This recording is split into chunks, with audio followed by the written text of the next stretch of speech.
भारत सरकार के शहरी विकास, आवासन, पेट्रोलियम और प्राकृतिक गैस मंत्रालय के माननीय मंत्री सम्मानित श्री हरदीप सिंह पुरी जी, भारतीय जनता पार्टी के प्रदेश के अध्यक्ष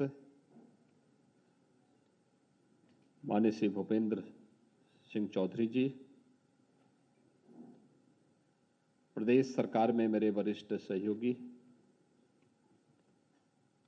उप मुख्यमंत्री द्वय श्री केशव प्रसाद मौर्य जी, श्री ब्रजेश पाठक जी, प्रदेश संगठन के महामंत्री श्री धर्मपाल जी, भारतीय जनता पार्टी के राष्ट्रीय प्रवक्ता श्री गौरव भाटिया जी,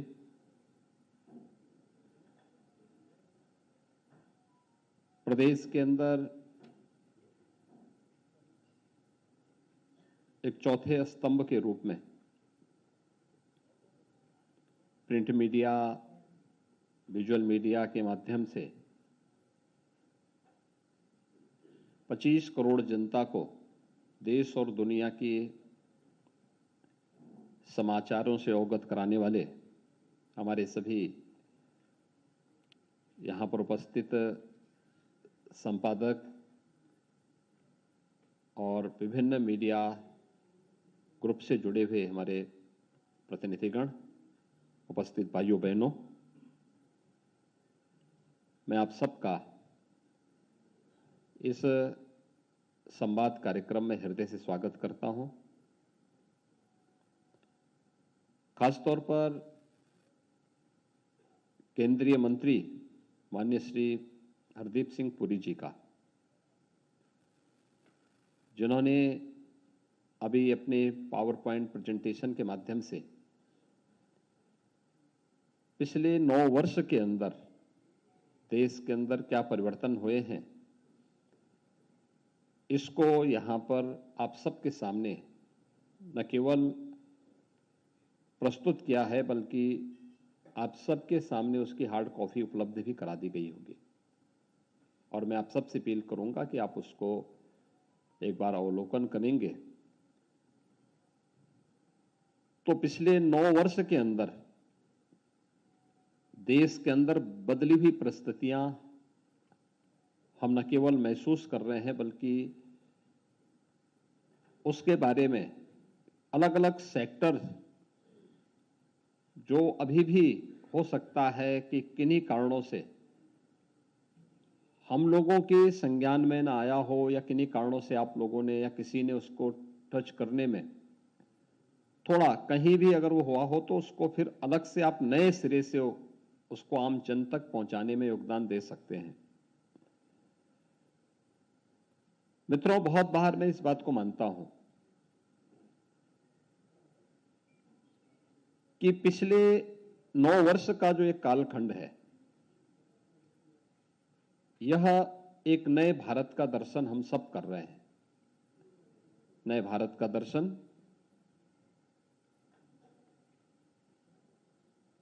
अगर आप देखेंगे 4 महत्वपूर्ण स्तंभों पर एक खड़ा है। एक, वैश्विक स्तर पर भारत का बढ़ा मान। आज वैश्विक स्तर पर आप देख सकते हैं भारत को किस प्रकार का सम्मान मिल रहा है। अभी हाल ही में प्रधानमंत्री मोदी जी की 3 देशों की यात्रा का यह दृश्य आप सबके सामने होगा।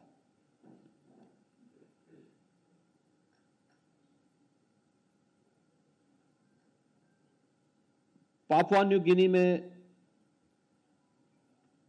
माननीय प्रधानमंत्री जी जब वहां गए, तो वहां के प्रधानमंत्री द्वारा, वहां के माननीय प्रधानमंत्री जी ने पैर छू करके उनका अभिनंदन किया। प्रोटोकॉल तोड़ करके देर सायंकाल स्वयं अगवानी के लिए आए। यह पहली बार हुआ है जब किसी संप्रभु राष्ट्र द्वारा, वहां के किसी राष्ट्र प्रमुख द्वारा दूसरे अपने समकक्ष राष्ट्र प्रमुख का अभिनंदन इस रूप में किया जा रहा हो। पापुआ न्यू गिनी और फिजी ने अपना सर्वोच्च सम्मान प्रधानमंत्री मोदी जी को दिया और इस दौरान आपने ऑस्ट्रेलिया के प्रधानमंत्री जी के वक्तव्य को भी सुना होगा, जो उन्होंने प्रधानमंत्री मोदी जी के प्रति व्यक्त किए। और अमेरिका के राष्ट्रपति जी के द्वारा जो शब्द व्यक्त किए गए कि मोदी जी, हमारी इच्छा होती है आपका ऑटोग्राफ लेने का, यानी यह वैश्विक स्तर पर न केवल प्रधानमंत्री मोदी जी का बल्कि भारत की 140 करोड़ आबादी का सम्मान बढ़ा है। हर भारतवासी इस पर गौरव की अनुभूति करता है। और किस रूप में, यह आज किसी से छुपा हुआ नहीं है। 2014 के पहले जब भी कोई भारतवासी दुनिया के अंदर किसी भी अन्य देश की यात्रा में जाता था तो उसे तमाम प्रकार के प्रश्नों से, तमाम प्रकार की आशंकाओं से गुजरना होता था। आज वह उससे उभर चुका है। दुनिया में एक कौतूहल है, दुनिया के अंदर भारत के प्रति एक आकर्षण बढ़ा है, दुनिया के अंदर भारत के बारे में लोगों के मन में एक नई जिज्ञासा प्रारंभ हुई है। और यह जो कौतूहल है, जो आश्चर्य है, जो जिज्ञासा है, यह प्रधानमंत्री मोदी जी के कारण वैश्विक मंच पर भारत की विरासत को सम्मान मिला है। योग 21 जून की तिथि पूरी दुनिया के अंदर 190 के आसपास देश आज इसके साथ जुड़ करके भारत की विरासत को सम्मान देते हैं और स्वयं भी उससे लाभान्वित होते हुए दिखाई देते हैं। तो वैश्विक मंच पर बढ़ा मान, यह हम सब ने महसूस किया। दूसरा पक्ष है भारत की आंतरिक और बाह्य सुरक्षा की स्थिति सुदृढ़ हुई है। आज कोई भारत की ओर टेढ़ी नजरों से देखने का दुस्साहस नहीं कर सकता। जितने भी हमारे पड़ोसी हैं, भारत का हमेशा प्रयास रहा है सबको साथ लेकर के चलने की। और सरदेव अटल जी ने तो एक बार कही ही थी कि हम सब कुछ कर सकते हैं लेकिन पड़ोसी नहीं बदल सकते। और भारत हमेशा अपने पड़ोसियों के प्रति एक सकारात्मक भाव रखता रहा है। लेकिन फिर भी कुछ लोग अपनी प्रवृत्ति से, आदतों से, जो उनकी प्रवृत्ति है उससे मुक्त नहीं हो पाते। पहली बार हो रहा है जब जैसे को तैसे का जवाब भारत दे रहा है। भारत की सीमाएं सुरक्षित हैं, पहले की तुलना में सुदृढ़ हुई है। देश के अंदर आंतरिक सुरक्षा की स्थिति बेहतर हुई है। जम्मू कश्मीर हो, पूर्वोत्तर के राज्य हो या देश के अंदर नक्सल और माओवादी हिंसा से प्रभावित राज्य और क्षेत्र, यानी उग्रवाद, अलगाववाद और आतंकवाद को पूरी तरह नियंत्रित करने में लगभग सफलता प्राप्त की जा चुकी है। सुरक्षा के साथ साथ देश के नागरिकों के मन में एक विश्वास, एक नई आस, एक नया विश्वास पैदा किया है प्रधानमंत्री मोदी जी ने। और वह आस और विश्वास का परिणाम आज भारत के अंदर 40 करोड़ जनता के आवश्यकताओं की पूर्ति के लिए उस प्रकार का इंफ्रास्ट्रक्चर भारत का होना चाहिए, वर्ल्ड क्लास इंफ्रास्ट्रक्चर भारत के पास हो। कोई सोचता था एक गरीब के लिए एयर कनेक्टिविटी आसान होगी? आज उड़ान योजना के बारे में जब माननीय श्री पुरी जी यहां पर अपना प्रेजेंटेशन प्रस्तुत कर रहे थे, तो आपके सामने कितना, यानी आजादी के बाद 70 वर्षों में देश के अंदर बन पाए थे केवल 74 एयरपोर्ट, और मात्र 9 वर्ष के अंदर ही 74 नए एयरपोर्ट भारत ने नए दे दिए। यानी यह एक नया highway, express highway, waterway, railway, logistic के क्षेत्र में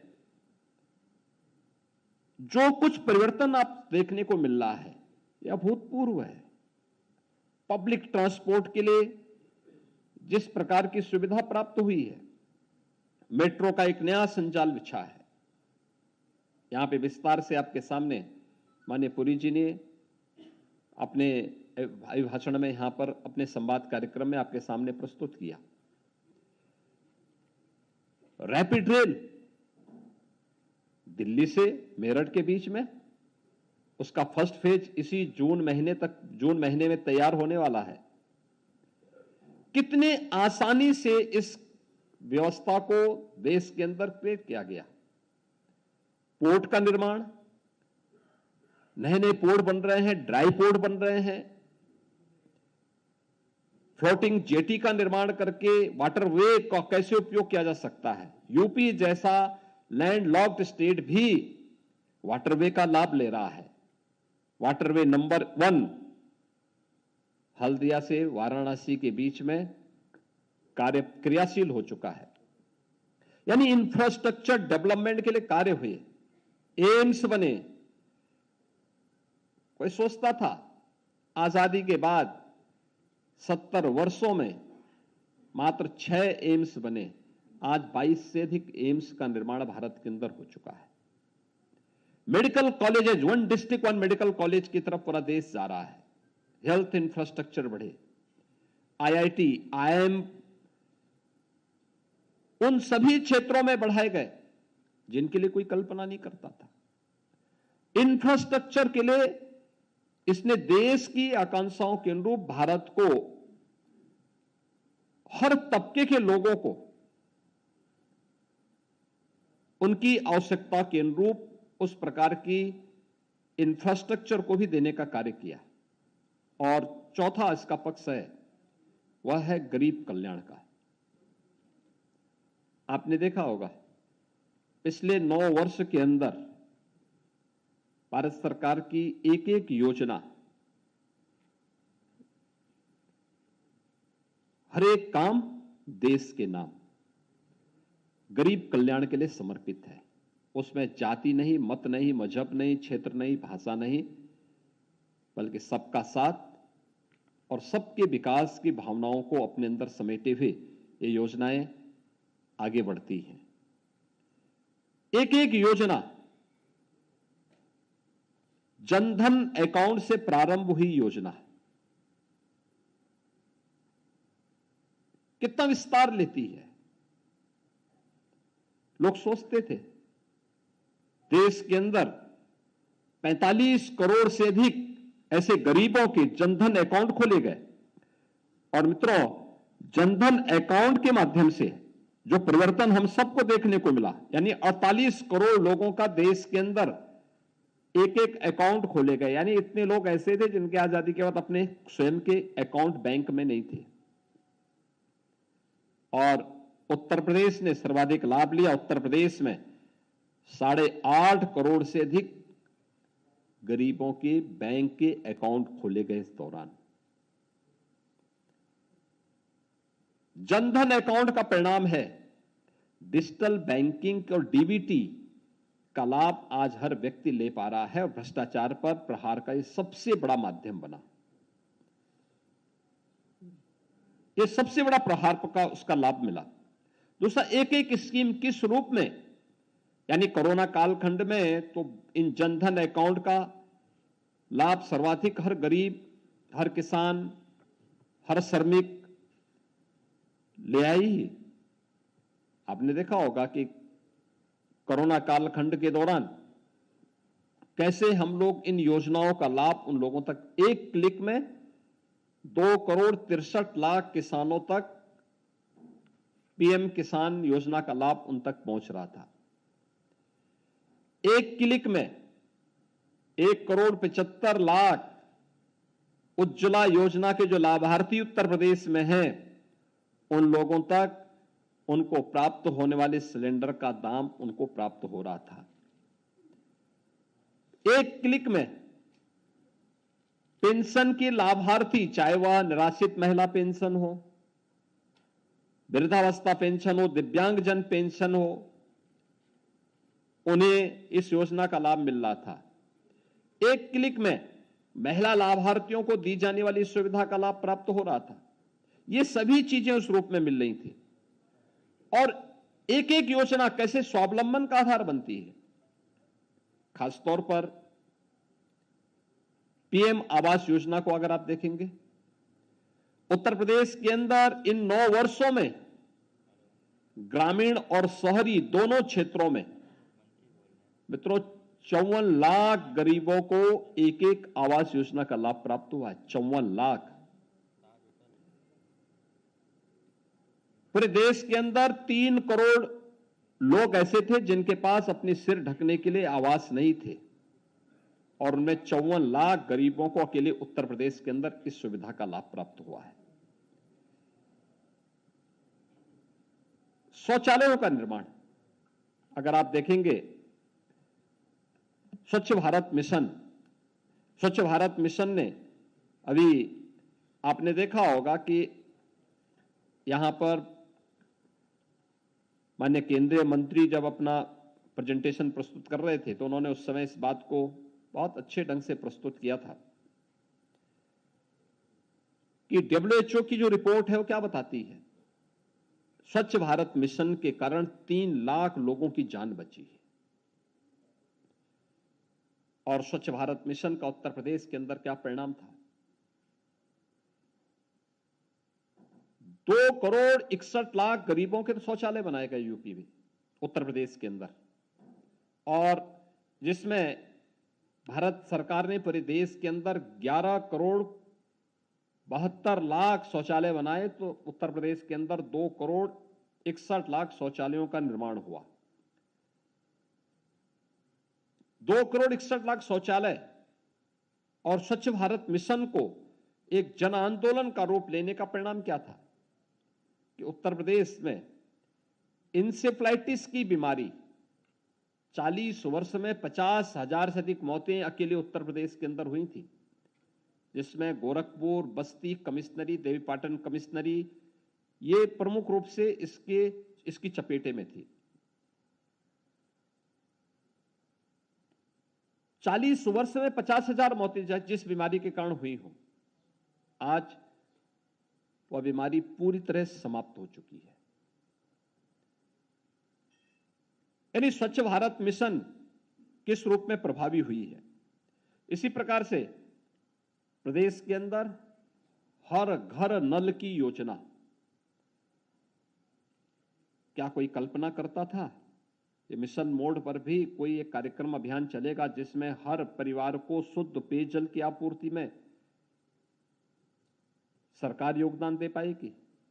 पहले तो पिक एंड चूज होता था, सबके लिए योजना बन जाए, ये कल्पना थी। पिछले 9 वर्ष के अंदर 11 करोड़ घरों में नल से जल पहुंचा है और उत्तर प्रदेश में अब तक 1,18,00,000 घरों में नल से जल हम दे चुके हैं और उत्तर प्रदेश के अंदर अभी युद्ध स्तर पर कार्य चल रहे हैं। लगभग हर राजस्व गांव की हमने मैपिंग कर ली है, उसकी डीपीआर बना ली है और उन सभी, चाहे वह ग्रामीण क्षेत्रों हो या शहरी क्षेत्रों हो, उनमें या तो घर घर नल की योजना लागू हो चुकी है या फिर लागू करने की तैयारियां उसमें युद्ध स्तर पर चल रही हैं। प्रदेश के अंदर प्रधान उज्ज्वला योजना में स्वस्थ ईंधन की जब हम बात करते हैं, पहले ईंधन के लिए व्यक्ति को भटकना पड़ता था। लकड़ी, गांव में लकड़ी ढूंढने के लिए जाते थे, गोबर के कंठों के लिए ढूंढने के लिए लोगों को मजबूर होना पड़ता था, मिट्टी के तेल यानी केरोसिन और कोयले को खरीदने के लिए मजबूर होना पड़ता था। इनसे होने वाला प्रदूषण अलग, बरसात हो गई, भीग गया तो परिवार को भूखों रहना पड़ता था। स्वस्थ ईंधन की व्यवस्था पहली बार देश के अंदर, और जहां 9 करोड़ 60 लाख परिवारों को देश के अंदर इस सुविधा का लाभ प्राप्त हुआ, उत्तर प्रदेश में 1 करोड़ 75 लाख परिवारों को इस सुविधा से लाभान्वित करने का काम भी किया गया। स्ट्रीट वेंडर कोई पूछता ही नहीं था। पटरी व्यवसायी, देश के अंदर अगर 34 करोड़ 45 लाख स्ट्रीट वेंडर इस योजना से लाभान्वित हुए हैं, तो मित्रों उत्तर प्रदेश के अंदर इस योजना से 11,94,000 स्ट्रीट वेंडर यानी पटरी, ठेला, खोमचा, रेड़ी लगाने वाले लाभार्थियों को पीएम स्वनिधि योजना में, इस योजना के माध्यम से उन्हें ब्याज मुक्त ऋण उपलब्ध करवाने का कार्य बैंकों से किया गया। पीएम स्वामित्व योजना, ग्रामीण क्षेत्र में राजस्व से जुड़े हुए जो विवाद हुआ करते थे, कोई सोच ही नहीं सकता था कि इसके बारे में भी कभी उसको इस जमीन का मालिकाना अधिकार मिलेगा। लोग सोचते भी नहीं थे। आज मुझे बताते हुए प्रसन्नता है, उत्तर प्रदेश देश की आबादी का सबसे बड़ा राज्य है। अब तक उत्तर प्रदेश के अंदर हम 56 लाख परिवारों को पीएम स्वामित्व योजना, जहां पे जिसका घर है उस जमीन का मालिकाना अधिकार भी घरौनी के माध्यम से उस परिवार को दे दिया गया है। और हमारा पूरा प्रयास है कि नवंबर 2023 तक हम उत्तर प्रदेश के हर उस ग्रामीण क्षेत्र में जो ग्राम सभा की किसी भूमि पर जिसने आवास बनाया है, अगर रिजर्व कैटेगरी का नहीं है, तो हम उसे घरौनी उपलब्ध करवा करके उस जमीन का मालिकाना अधिकार उसको उपलब्ध करवा देंगे। उसके बाद वह उस जमीन के नाम पर लोन लेने का अधिकारी हो सकता है, अपने स्वयं के व्यवसाय के लिए कोई ऋण ले सकता है। और पूरे देश के अंदर यह एक मिशन मोड पर कार्यक्रम चल रहा है। इससे राजस्व के विवादों का, बहुत सारे विवादों का निस्तारण हुआ है और ये उत्तर प्रदेश के अंदर वर्तमान में चल रहा है। आकांक्षात्मक जनपद अक्सर होता था देश के अंदर, जब नीति आयोग ने आकांक्षात्मक एस्पिरेशनल डिस्ट्रिक्ट के कुछ पैरामीटर तय किए और उसमें कुछ जनपदों को तय माना कि ये जनपद अभी भी विकास की दौड़ में पीछे रुक चुके हैं। एक स्वस्थ प्रतिस्पर्धा, नया फंड नहीं देना है, मौजूदा जो आपका फंड है उसी से आपको कन्वर्जन के माध्यम से इन योजनाओं को आगे बढ़ाना है। और भारत सरकार और राज्य सरकारों को जब इस जिम्मेदारी दी गई, जिन आकांक्षात्मक जनपदों की प्रोग्रेस के बारे में भी यहां पे माननीय पुरी जी बता रहे थे, 117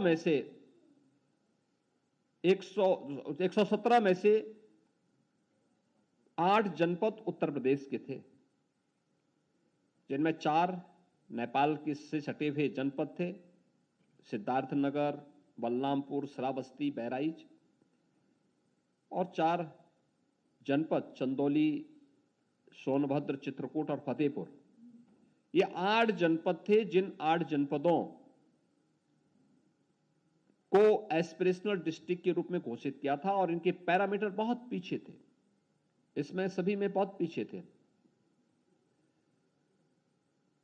आज ये सभी देश यानी उत्तर प्रदेश के अंदर भी और देश के अंदर भी आकांक्षात्मक जनपद सामान्य विकास की दर के साथ आगे बढ़ते हुए दिखाई दिए हैं।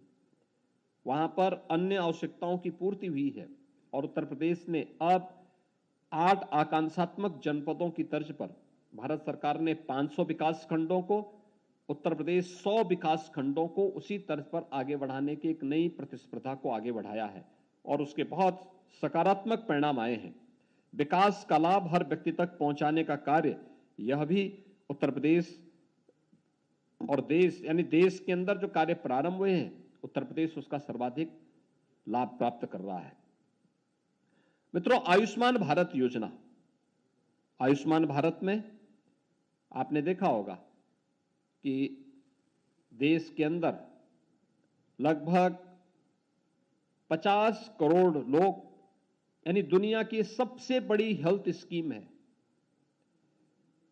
50 करोड़ लोग इससे कवरेज हो रहे हैं, जिनमें से बहुत सारे लोगों ने अपने गोल्डन कार्ड बनाए हैं, बहुत सारे लोग नहीं बना पाए हैं। उत्तर प्रदेश के अंदर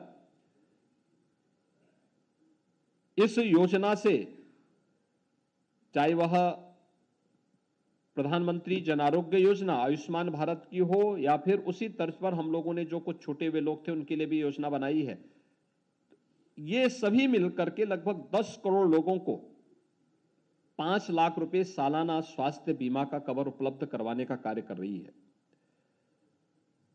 प्रधानमंत्री जीवन ज्योति बीमा योजना, देश के अंदर इसका कवरेज जो लाभार्थी हैं 13 करोड़ 53 लाख हैं, तो उसमें से 1 करोड़ 46 लाख उत्तर प्रदेश के अंदर हैं। और दिव्यांगजन सशक्तिकरण के लिए भी जो सहायक उपकरण और पेंशन की सुविधा है वह देश के अंदर 24,45,000 है, तो उसमें 2,76,000 उत्तर प्रदेश के अंदर लाभार्थी इस योजना से लाभान्वित हो रहे हैं। मित्रों, किसानों के बारे में प्रधानमंत्री किसान सम्मान निधि, उत्तर प्रदेश का किसान उससे सर्वाधिक लाभान्वित हुआ है, क्योंकि 90% से अधिक किसान उत्तर प्रदेश के अंदर लघु और सीमांत श्रेणी का है, छोटी जोत का है। उत्तर प्रदेश के अंदर यानी अगर भारत के अंदर 11 करोड़ इस योजना के लाभार्थी हैं, तो अकेले उत्तर प्रदेश में 2 करोड़ 63 लाख लाभार्थी हैं, जिन्हें अब तक पीएम किसान निधि के माध्यम से 55 करोड़ 55,800 करोड़ रुपए से अधिक की धनराशि डीबीटी के माध्यम से उनके अकाउंट में आ चुकी है। इसमें 6,000 रुपए सालाना भारत सरकार प्रत्येक किसान को उपलब्ध करवाने का कार्य करती है। ऐसे विभिन्न योजनाओं में एमएसपी का लाभ किसानों को प्राप्त हो, लागत का 1.5 गुना दाम किसान को उपलब्ध करवाने का कार्य है, या फिर अन्य वे तमाम योजनाएं जिसमें कृषि क्षेत्र हो या नारी सशक्तिकरण का कार्य हो, प्रधानमंत्री सुरक्षित मातृत्व अभियान योजना, प्रधानमंत्री मातृवंदना योजना, सुकन्या समृद्धि योजना, ये सभी योजनाएं ऐसी हैं जिन योजनाओं ने नारी सशक्तिकरण के कार्यक्रम को आगे बढ़ाने का कार्य किया है। तो युवा पीढ़ी के लिए भी उन्हें मिशन रोजगार के साथ जोड़ने और मिशन रोजगार के माध्यम से उनके स्वावलंबन का मार्ग प्रशस्त करने का कार्य भी इन 9 वर्षों के अंदर तेजी से देखने को मिला है।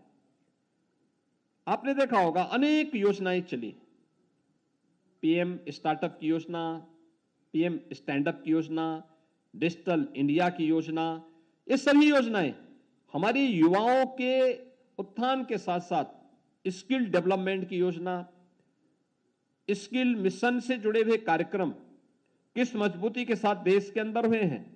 अकेले पीएम कौशल विकास योजना में 1 करोड़ 37 लाख लोग प्रशिक्षित हुए हैं और उत्तर प्रदेश के अंदर इस योजना में हम लोग अब तक 16,86,000 से अधिक युवाओं को प्रशिक्षित कर चुके हैं।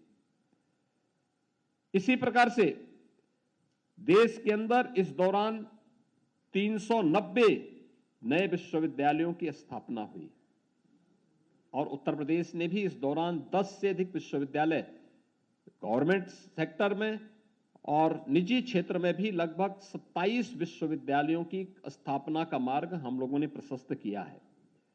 प्रदेश के अंदर अगर हम अन्य क्षेत्र में देखेंगे तो बहुत सारे ऐसे सेक्टर हैं जहां पर कार्य मजबूती के साथ आगे बढ़ा है। देश के अंदर एक बड़ी संख्या ऐसी है गांवों की जिन्हें ऑप्टिकल फाइबर के साथ जोड़ने का प्रयास हुआ है। ऑप्टिकल फाइबर का मतलब जहां पे डिजिटल इंडिया का लाभ गांवों के अंदर देखने को मिलेगा। ऑनलाइन उन्हें आय प्रमाण पत्र, जाति प्रमाण पत्र, निवास प्रमाण पत्र या फिर अपने खेत से जुड़े हुए, राजस्व से जुड़े हुए कोई भी डॉक्यूमेंट लेना हो, वह अपने गांव के ग्राम सचिवालय यानी पंचायत भवन से इन सारी सुविधाओं का लाभ ले सकता है। उत्तर प्रदेश ने इस दिशा में अच्छा कार्य किया है। उत्तर प्रदेश अब तक लगभग अपने 56,000 ग्राम पंचायतों में ग्राम सचिवालय के निर्माण के कार्यक्रम को आगे बढ़ा चुका है और ज्यादातर बन चुके हैं। कंप्यूटर ऑपरेटर की भी तैनाती वहां कर दी गई। बैंकिंग कॉरेस्पॉन्डेंट सखी की भी तैनाती वहां कर दी गई। जो बैंकों का लेन देन का काम गांव में, हर गांव में बैंक, यह भी कार्यक्रम उसके साथ जुड़ा है और साथ साथ ऑप्टिकल फाइबर और इंटरनेट की सुविधा भी उन ग्राम पंचायतों को उपलब्ध करवाने का कार्य किया जा रहा है, जिससे ये सभी डॉक्यूमेंट किसी भी व्यक्ति को, गांव के किसी व्यक्ति को इसके लिए तहसील में, जिला मुख्यालय में या ब्लॉक में न जाना पड़े, गांव में ही इन सुविधाओं का लाभ उन्हें प्राप्त हो। देश के अंदर इस दौरान मेडिकल की सीट्स बढ़ी हैं। 14 से अब तक कुल यानी पिछले 9 वर्षों में देश के अंदर 69,663 मेडिकल की सीट नई जोड़ी गई हैं। नए मेडिकल कॉलेज में देश के अंदर, मैंने आपको पहले बताया कि हम आज 2 एम्स उत्तर प्रदेश के अंदर बने हैं और 1 डिस्ट्रिक्ट 1 मेडिकल कॉलेज की तरफ भी उत्तर प्रदेश आज बढ़ चुका है। प्रदेश के अंदर अर्थव्यवस्था के रूप में अभी यहां पर माननीय पुरी जी ने आपके सामने बताया कि भारत आज दुनिया की 5वीं बड़ी अर्थव्यवस्था बन चुका है और तेजी के साथ जिस रूप में भारत की विकास की दर है, यह दिखाता है कि आने वाले समय में प्रधानमंत्री मोदी जी के नेतृत्व में भारत दुनिया की 3री बड़ी अर्थव्यवस्था बनेगा। व्यवसाय की सुगमता के लिए, ईज ऑफ डूइंग बिजनेस के लिए भारत की प्रोग्रेस दुनिया को निवेश के सबसे अच्छे गंतव्य के रूप में स्थापित करती है और इसमें भारत ने एक अच्छी रैंक यानी लगभग 79 रैंक की छलांग अकेले भारत ने ईज ऑफ डूइंग बिजनेस में पिछले 9 वर्ष के दौरान लगाई है। उत्तर प्रदेश 14वें स्थान से दूसरे स्थान पर आया है और उसका परिणाम है कि उत्तर प्रदेश ने इस दौरान देश के अंदर एक अच्छे निवेश के बेहतरीन स्थल के रूप में अपने आप को स्थापित किया है। प्रदेश के अंदर, देश के अंदर अन्य क्षेत्रों में भी अच्छा कार्य हुआ है। खासतौर पर अगर हम देखेंगे तो 2014 से पिछले 9 वर्षों में 3,28,000 किलोमीटर की ग्रामीण सड़कों का निर्माण हुआ है।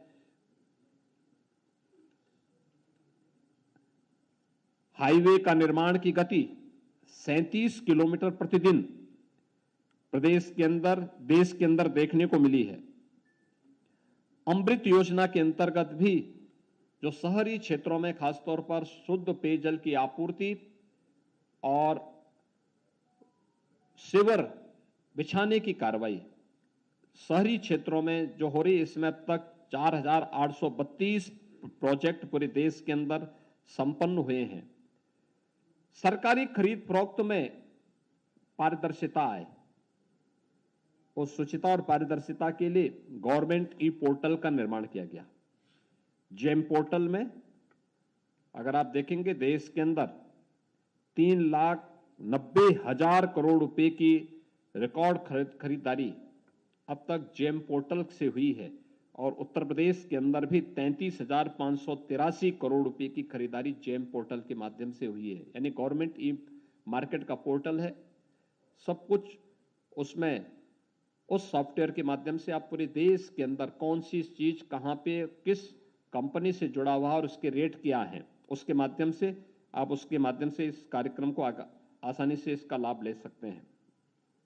डीबीटी के माध्यम से 25 लाख करोड़ रुपए से अधिक राशि देश के अंदर जहां आंतरित की गई है, वहीं उत्तर प्रदेश के अंदर भी 3.5 लाख करोड़ रुपए की धनराशि आंतरित की गई है। डिजिटल इंडिया के माध्यम से 5,47,000 कॉमन सर्विस सेंटर आज संचालित हैं।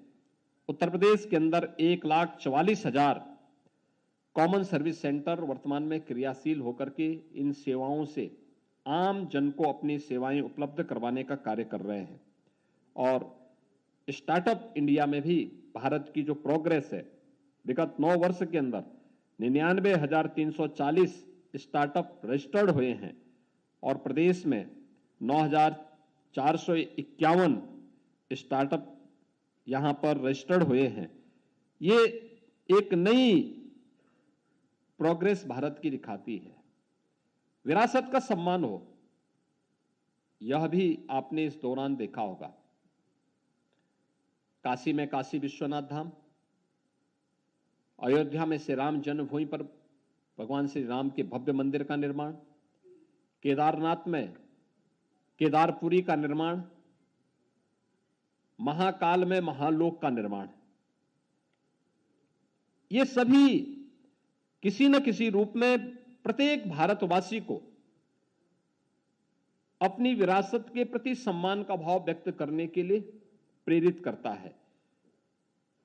पर्यावरण की संरक्षण के लिए भी अनेक योजनाएं इस दौरान भारत सरकार ने प्रारंभ की। जल संरक्षण के लिए चलाए गए अभियान हो, चाहे वह पीएम कुसुम योजना के माध्यम से विभिन्न प्रकार के कार्यक्रम, नमामि गंगे मिशन की सफलता आप सबके सामने है।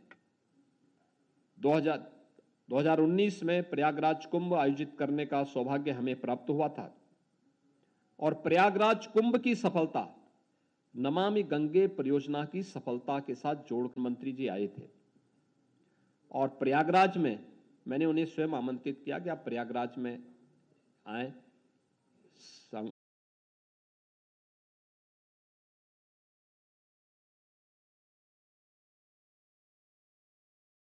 किया, बल्कि संगम तट पर जाकर के जब लोग स्नान कर रहे थे वे अपने को रोक नहीं पाए, पूरा डेलीगेशन प्रयागराज संगम में स्नान किया था।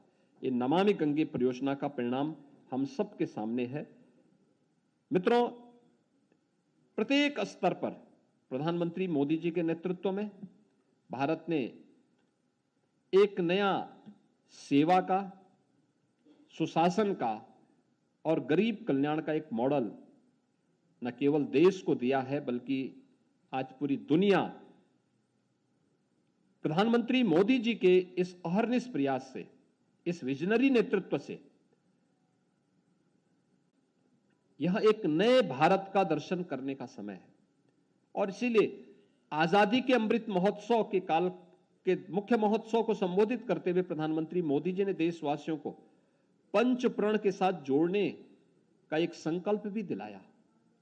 पंचप्रण में उनका जो संकल्प रहा है कि हमें गुलामी के अंशों को पूरी तरह समाप्त करना है, लेकिन फिर आगे अन्य जो संकल्प उन्होंने उसके साथ जोड़ाए कि हमें विरासत का भी सम्मान करना है।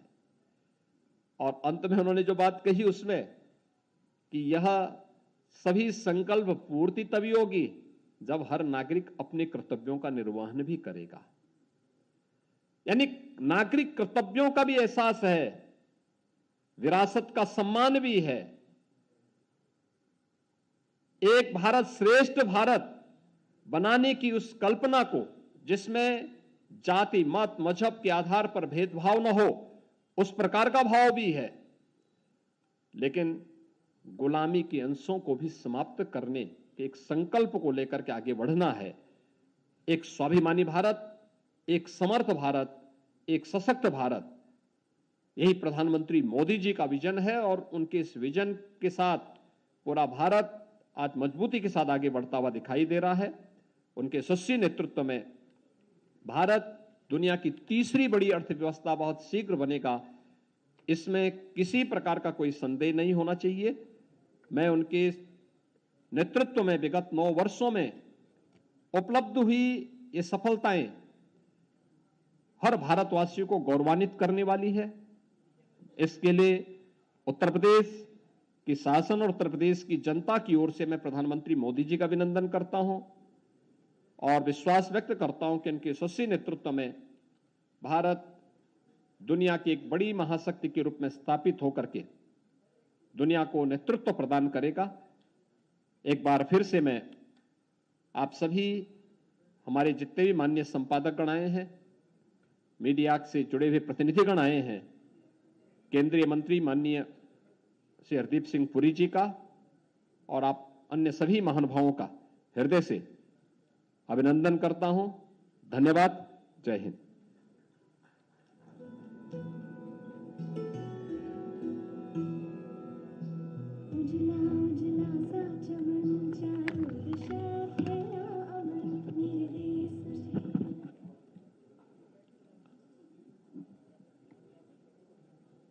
आज के कार्यक्रम के माध्यम से